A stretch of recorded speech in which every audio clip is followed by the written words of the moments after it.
up, y'all? It's your girl Sakina, and I'm back for another review. This is my review for the Real Housewives of Potomac. This is season 6, episode 16.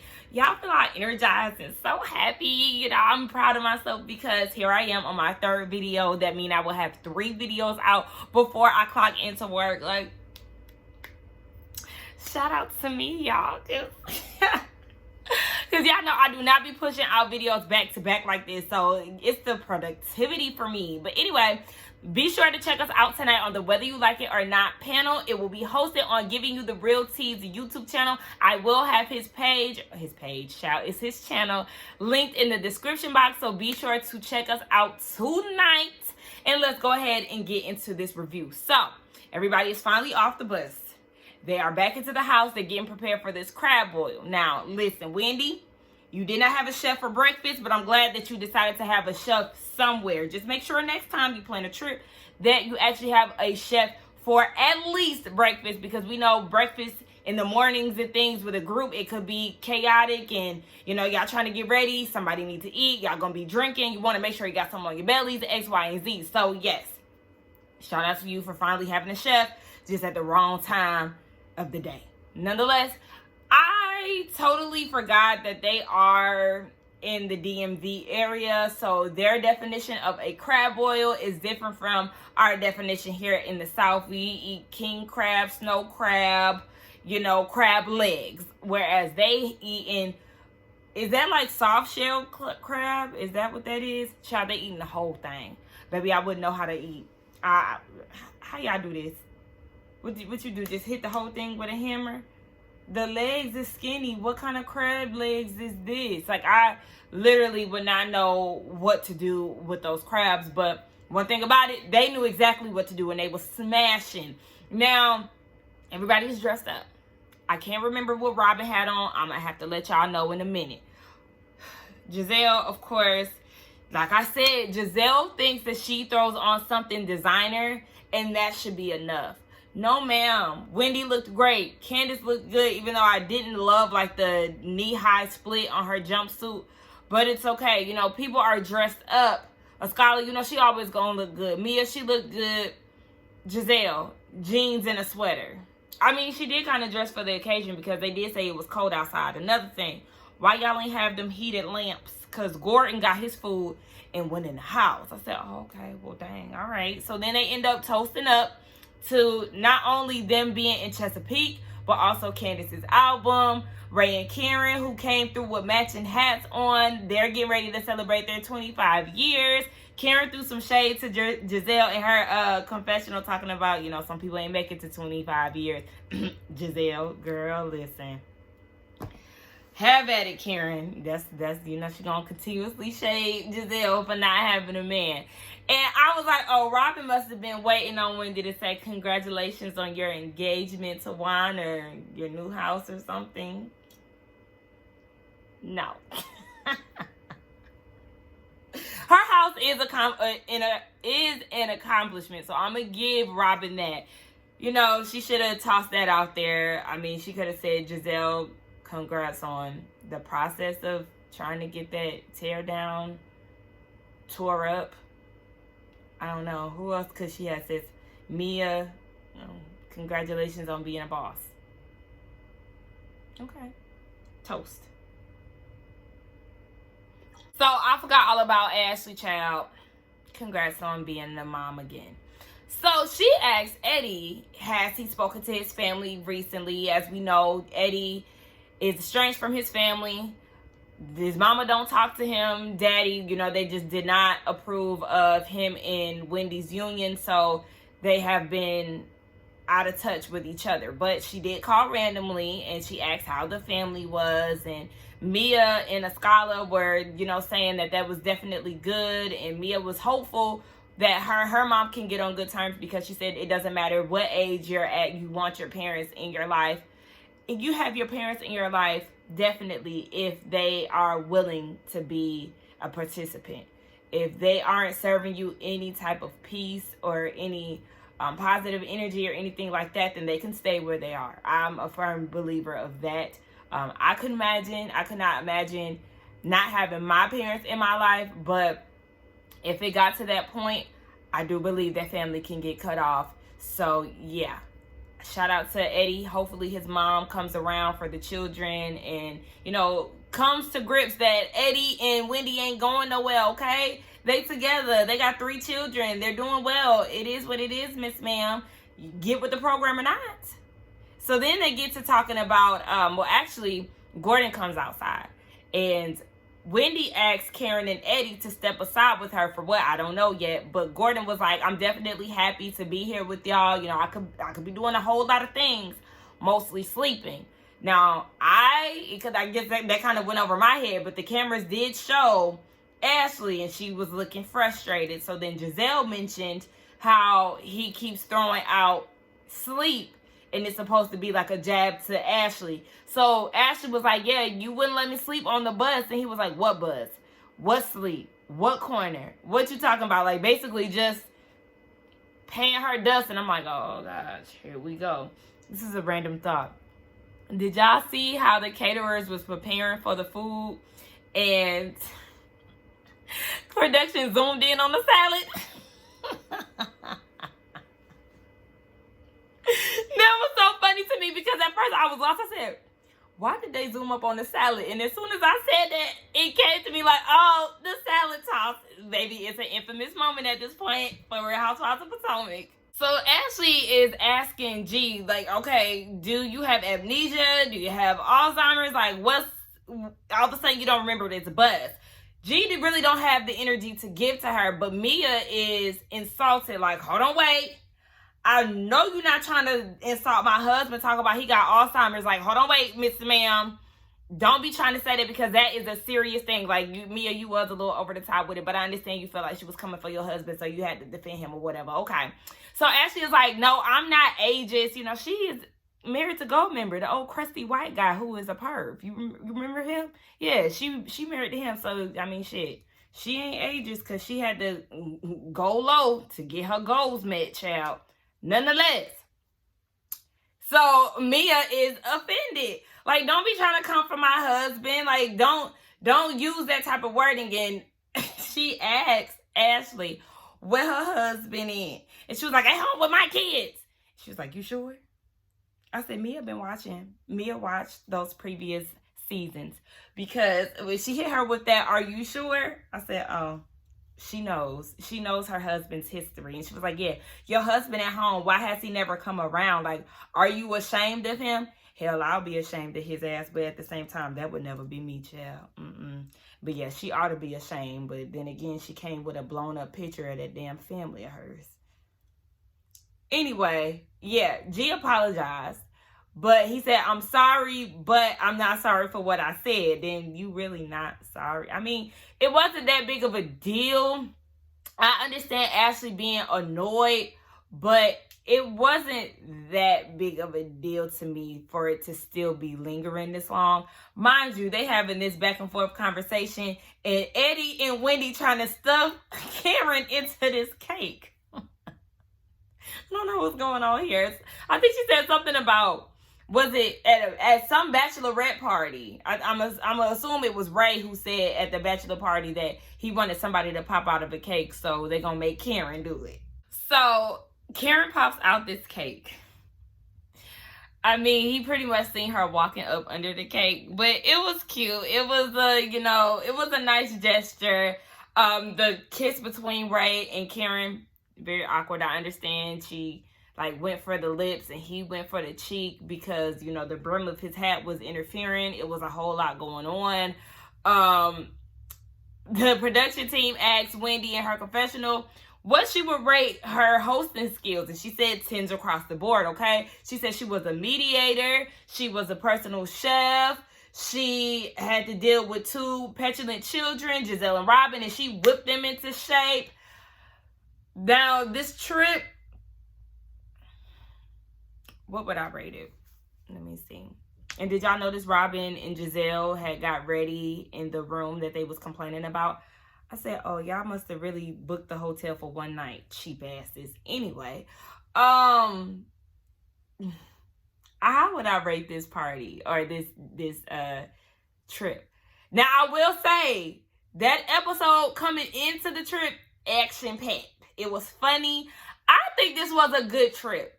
Up until, I think the boat ride was a little stale. But like everything else, it was entertaining to watch them get drunk and do the most. G, he was doing a whole lot, but I ain't gonna lie, he added to the funniness of the episode. So, I mean, I'm not mad at the trip. I do think just next time you make sure that you have staff on duty to kind of eliminate certain things. And don't invite Gizelle and Robin because it's a lot funner when they ain't around. Even though they are part of the cast, yeah. But they going home. Trying to get these damn invitations from Karen. Now, she told them back in Chesapeake to open the invitations outside per Ray's request. Shout out to Ray because, yeah, why wouldn't you? Anyway, Wendy and Candiace is together. So they open it. They scared. And it's some, what is it? Baby, I was about to say moths, but some of them did look like moths. But it was butterflies, monarch butterflies. And, you know, the invitation is on the lid of the box. I noticed that obviously she has a pattern of doing like the lid invitation on the boxes that's being delivered. But whatever. First of all, bullshit, she might have a patio. I don't know, because Ashley lives in a penthouse. I don't know if she has a balcony, but I hope she didn't open that in her house. Robin and Juan, he actually made a cameo, and he's scared. He was going to leave Robin for dead over some damn butterflies. Somehow he don't like bugs. What is up with men and not liking bugs? You know, I'm the one who always has to kill the spider or whatever before my brother and my mom does. I'm like, why y'all so scared? Like, do y'all realize we bigger than them? Just get it and get it out of here. Some of the butterflies was dead. Karen, this is just ghetto. And I gotta agree with Gizelle. You think that these invitations are very grand when really in the grand scheme of things, girl, it's ridiculous. A whole bunch of moths. I keep saying moths. I'm not trying to be shady. I really meant butterflies, but they kept calling them moths. A whole bunch of butterflies in a box. And some of them was dead. Girl, you killed the damn... It was a mess. Anyway, Gordon and Mia, they having a conversation. Turns out they had a staycation at the house, but once they came back for their anniversary, and the mama kept blowing up Mia's phone because she still had the kids. So she doing all of this blowing up her phone because she don't know what to feed the kids. Don't you watch your daughter's kids on the daily basis? Cook them what you would usually cook your other grandchildren. And Gordon was like, you know, just figure it out. I don't understand why you keep calling. So that leads to the mama getting upset. Mia ends up leaving the staycation early because she thought about the times where her mama gets overworked up and she gets overwhelmed and she has an attitude, she has a tendency to leave. So Mia went to go pick up her kids because she didn't want her kids to experience the abandonment that she's experienced from her mama. So they got there, her and Gordon had got into it, and it was just not a good thing because it happened in front of the kids, and Mia kept thinking like, you know, this is happening in front of my children. So bottom line, they back at square one, and they're not going to allow her to watch their kids anytime soon. Gordon is hopeful for a second time around, but yeah, no. And Mia is triggered, of course. So, girl, listen, you should have just allowed us to get to know you first before bringing your mama in as your main storyline, because it's just a lot. It's just a whole lot, girl. Yeah, your mama...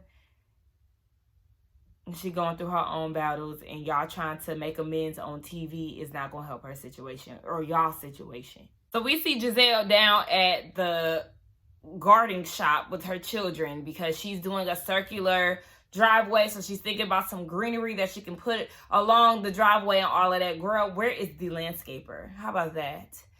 Y'all should not be picking this out. I'm going to be hopeful that y'all just use this as a moment to shoot. Gizelle, you don't have an eye for interior design, let alone landscaping. Miss Ma'am, let somebody else do that, okay? Pay somebody else that $8,000 that you spent on a chandelier that you anticipating to show us. I'm not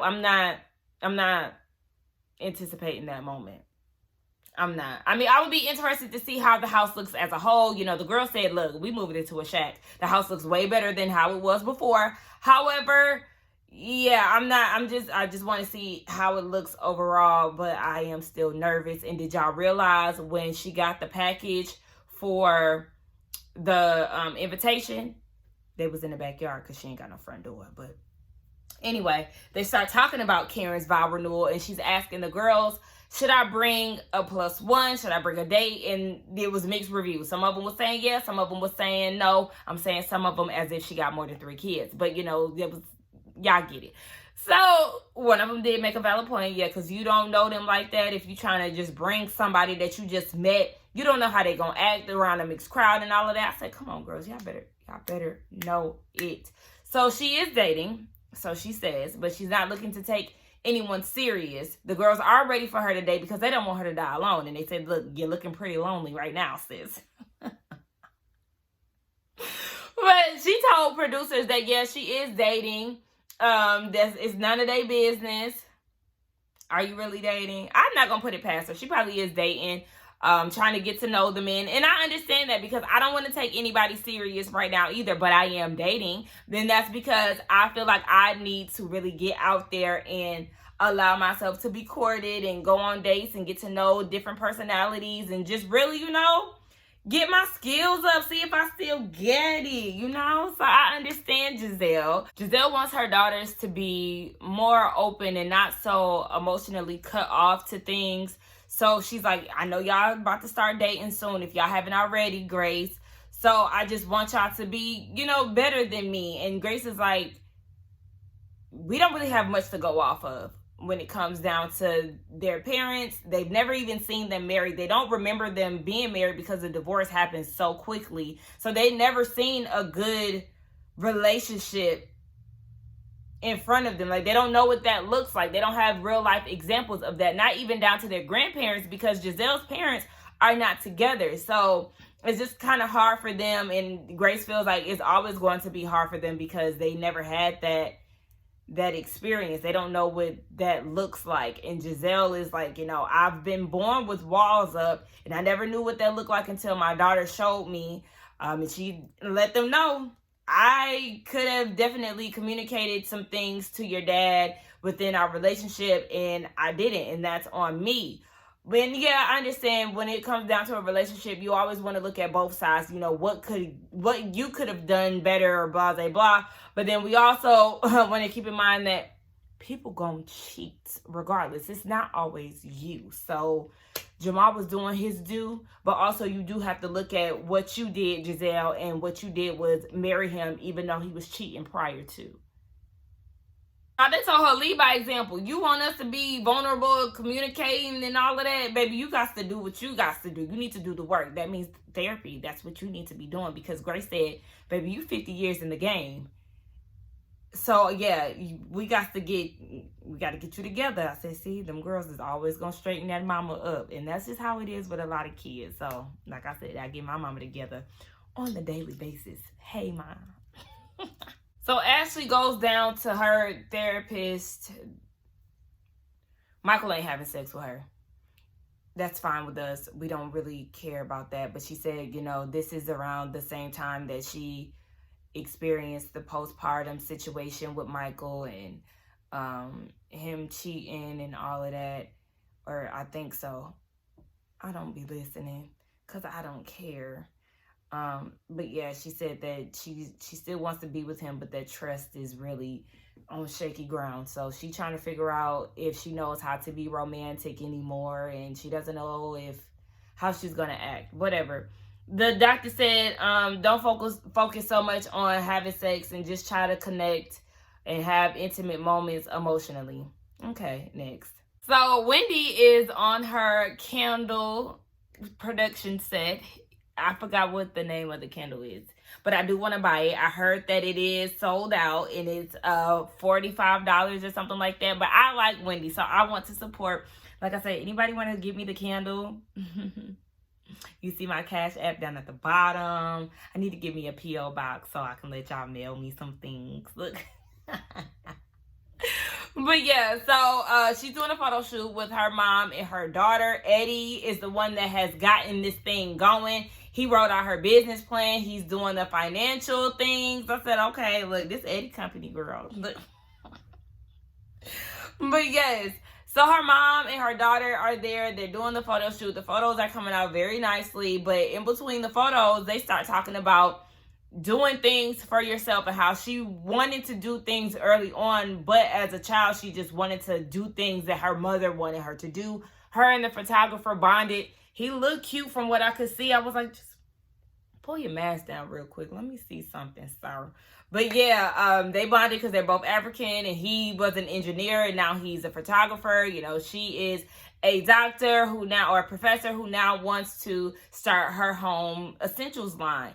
And her mom was like, oh, you were doing stuff to please me. You know, as if it wasn't true. So then she was like, I'm realizing, like, I had this conversation with my son, and I was adamant that he did something. Later on, I found out that he didn't do it, and I apologized. And I realized that you never said sorry to us. Like, it was just growing up, you never questioned your parents. So her mom is like trying to say, no, that never happened. I always said sorry for leaving y'all. And Wendy is like, girl, no, you're not on this camera lying. You never said that. And at this point, her mama is upset, baby. She is ready to walk off. She done put her glasses on. She got her Gucci bag and told. She like, I'm about to call an Uber because you done pissed me off. I said, oh, okay, just let her leave, girl. You got your pictures in with her. Let her leave. Everybody on the staff was apologizing. They ain't even do nothing. Let that lady leave. I'm happy that she ain't doing that lighter foundation. She got something that's a little bit closer to her skin tone. Y'all know how I feel about contacts. Get rid of them. But Mama Wendy is looking good. Ashley, the hotel is very nice, okay? I really would love to book like a 3-day weekend in a very, very nice hotel. Even if a man is involved, I would like that as well. However, I always wanted to book a hotel for myself and just really relax and just enjoy the view, enjoy the ambiance. She got her La Dame candle. I said, you better plug my sis. But Michael shows up. You know, she's trying to get her sexy on for him. And we seen this in the preview, so we know what's next to come. She ordered desserts. Did y'all see all them empty Corona bottles on the counter when the dude came in with the food? I said, baby, y'all obviously really nervous and guzzling down these beers. Like, and even when she showed up at the door with a beer in her hand, I said, girl, you couldn't at least put it in a wine glass to make it look good? I don't know. Like, I know that might be a little ghetto, y'all, but I be doing shit like that just to kind of look the part. Okay, but whatever. So Michael shows up with his red nose and peely skin, and he's complimenting her outfit. They sit down, they eat cheesecake. She's feeding it to him. He's looking up at the ceiling. Apparently, he used to own this hotel. We already know he got coin, though. So I'm just looking like, this is awkward. I don't know if it's because y'all in front of the camera, but whatever. So Ashley starts up a conversation about something. I told y'all, I keep forgetting about Ashley's segments, and I'm not trying to be shady. It's just, I don't care. So I think she was talking about the intimacy or something like that, and burying the hatchet. Somehow Candiace, the trip. She wanted to congratulate him for watching the kids for 2 days. And he was like, yeah, I thought you would use this moment to sleep. Of course not. And then she brings up Gordon, and she said that she hopes that Gordon shows up and not G at the vow renewal. And then she said that she wouldn't. Look at me, I'm recalling stuff. So then she was like, he said that he didn't want to deal with Candiace and Chris. And Ashley's like, well, Chris actually said that he would, like to be on cordial terms or whatever. And he was like, nah, his wife pulled a knife out on you. Aw, you know how white people love to twist stories. Yeah, she pulled the knife on Ashley. Sure, she did. Bye, Tim. Ain't that what they call male Karens? I don't know. Bye, white guy. Nonetheless, he was like, he don't want to spend time with those people. Why would I spend time with them when I have Juan? And this is what I can only imagine how Terrence is going to cut up on the live tonight, y'all. Because we all know last season, Juan, and I never forgave him for this, was talking about, going on a trip with Michael, and he acts like, Juan acts like alone, just me and you, or some shit. Like, what is this? And the people are never letting it down, and I'm like, it comes to my head every time I see Michael and, just his territorial ways and how he just feels like Juan is his man. Like, I'm scared, y'all. Especially because he started going in on the list of things that Juan does. Hold on, let me recite it. Hold on, let me get the words. Hold on. So he said, Juan is interesting. We get along. He doesn't play games. Play games? What do you mean by that? Huh? And why did you feel the need? We talking about Candiace and Chris. Why would I want to spend time with them when I have Juan? Is he your only friend? This is getting out of hand. This is making me feel uncomfortable. I just need a second. And Ashley needed a second too. She said, I don't give a fuck about Juan. Listen, she had to get up and try to distract him because what the fuck is going on? I'm worried. Juan, what the fuck is happening? Then they gave us a montage of the flashbacks of all the times they was together. And, Michael was like a giddy schoolgirl, excited to see his crush. And then they did play back the same thing I was talking about them going to the bachelorette shit alone. And then we all can never forget the infamous soundbite where Michael said that he would suck Juan's dick. You talk about a damn bromance production. And Ashley, you can feed into this bromance shit. It's more like Juan wants to be in a romantic relationship with Juan. And I'm nervous at this point. I'm kind of thinking that Juan might be entertaining the thought of this kid. Oh my gosh. Cut the cameras. We did not need to see Ashley put her leg over her husband while he was blindfolded, only for her to take it off and go into the... We didn't need to see none of that. He was uncomfortable. We are uncomfortable. He ain't studying Ashley because he thinking about Juan. They supposed to be getting down and he talking about the damn buttons on the toilet. Didn't you own this place? You should already know the amenities and what the toilet look like and shit. I'm glad they spared us and didn't go too deep into their... Next. Gizelle is in counseling. She went to therapy, and I'm happy for her. Now, he asked, why did you get back with Jamal or, entertain him or whatever? She said that he was looking at her different. She wanted to get the family back together. I said back together. The children don't even remember y'all being together, so I don't understand that. But okay. And then she said that he started to look at her differently. He started to look at her differently with respect. So you basing y'all getting back together, you entertaining him based off of how he sees you. It needs to be how you see him. And how you seen him was the same person that you left for real. Because there's still talks about an alleged baby. And we know he's slang dick to the congregation on a regular basis. So I don't understand what it is that you seen in Jamal Bryan. That flashback that they showed. I was like, what the fuck? Y'all did not have no chemistry. Girl, that was just a waste of your time. Talking about they seen each other so much before the pandemic and all of that. Girl, it was a plot and a scheme for your storyline that fell flat because nobody, not even your kids, seen any inkling of chemistry between the two of y'all. So he basically just wants her to open up. She said she does want a man. She just doesn't want to answer to them. And being in the pandemic and realizing that she was in a situation with Jamal, she was like, yeah, she does appreciate her space a lot more. But she does want to be more vulnerable and be there for her daughters and set the example for them. Will we ever see that out of Gizelle? I don't know. Can't say. All I know is, girl, your daughters, they seem like, they have their heads on straight, but you still kind of learn from life lessons and learn behaviors. So I guess all of their ways or life lessons will really show once they are actually in relationships. So we'll just see, child. Anyway, that was pretty much the end of the episode. Next week is the season finale, is the vow renewal. So we'll see, you know, the two white bald men going at it. We always gonna be team Chris before team Ashley over there. Anyway, let's get down in the comments and talk, guys. Don't forget to like, comment, and subscribe to my channel. And I will see y'all tonight on the live panel. Bye.